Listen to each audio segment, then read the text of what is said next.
நல்லதை தொடங்கிவிடு.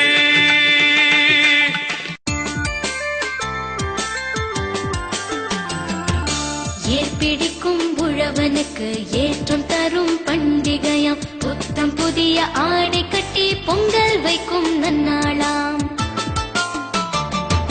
செங்கரும்பு மஞ்சளுடன் சிறப்புடனே படையலிட்டு கடவுளுக்கு நன்றி சொல்லும் தமிழர்களின் திருநாளாம். உலகமெல்லாம் கொண்டாடும் உழவர்களின் நாளிதுவாம். ஏற்பிடிக்கும் உழவனுக்கு ஏற்றம் தரும் பண்டிகையாம். புத்தம் புதிய ஆடை கட்டி பொங்கல் வைக்கும் நன்னாளாம். செங்கரும்பு மஞ்சளுடன் சிறப்புடனே படையலிட்டு கடவுளுக்கு நன்றி சொல்லும் தமிழர்களின் திருநாளாம். உலகமெல்லாம் கொண்ட